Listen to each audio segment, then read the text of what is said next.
Abdul Rasheed, who is an advisor to Fortify Rights. It's a human rights organization that specializes in Rohingya issues. Abdul Rasheed, thank you so much for your time. It's been a few years now, I believe, probably 18 months, maybe 2 years, that the UN has said that what's been happening in Myanmar is pretty much tantamount to genocide. That was not a legal decision, but here the judge has said that according to the Genocide Convention, yes, this is genocide and it's happening right now. How do you feel about what's been happening in The Hague? Yes, what our people face has been facing for several years, especially from 2012 and 2016 and 2017.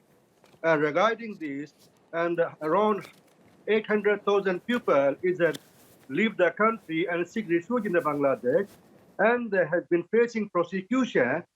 And the situation they have been faced, and we have been watching that, is all the experts agree with that.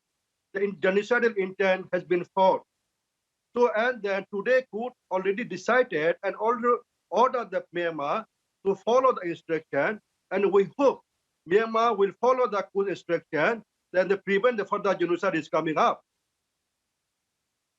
Is this going to help the Rohingya right now in Myanmar? Because it's not particularly certain, is it, that Myanmar's army is going to comply, even though they're supposed to submit within the next 4 months a report about how they're complying with the requests after that, every 6 months. But we have Aung San Suu Kyi writing an opinion piece in today's Financial Times.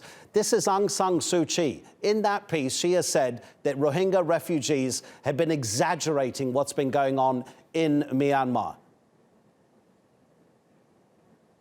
I think evidence is very clear, and reports are very clear. Your investigation has been found in their report, and that they have a physically interviewed with the victims. So, and the millions of people has been seek refuge in Bangladesh, and thousands of the villages, houses has been burned out, and 300 of our villages has been burned. So these are the odd elements. You can say is a genocide. What the court is already accept this. So what the Myanmar government need to do to prevent a further genocide, I think, is they have to change their view and come up and follow the constitution, and that they are committed with the genocidal prevention, genocidal. So this is very, very important. So what I say is Myanmar should be follow the court order and the court instruction, and revise their situation. What the causes the Rohingya flee the country. So is especially the Rohingya must be accepted as the identity, the Rohingya with the identity, and the Rohingya citizenship must be ensured.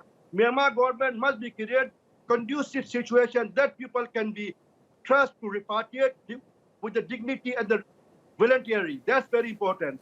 So current situation in Myanmar is not conducive, because situation is still worse and going to worse. Abdul Rasheed, listen, I understand exactly how important repatriation is, and we're going to go to Bangladesh in a moment, where more than 1 million Rohingya refugees have fled to, but repatriation may take a long time.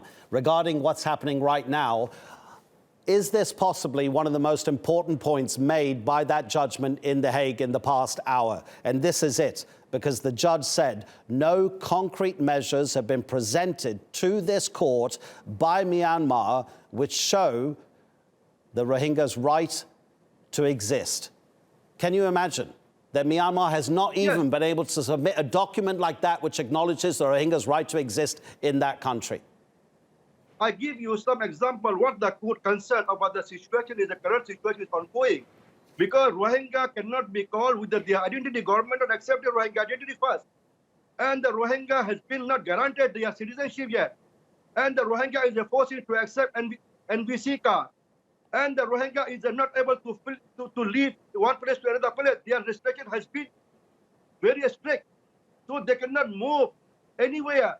So what the condition is now? So government should be reconsider in all the situation that Rohingya are facing today. Thank you so much indeed, Abdul Rasheed from Fortify Rights, for speaking to us from Myanmar.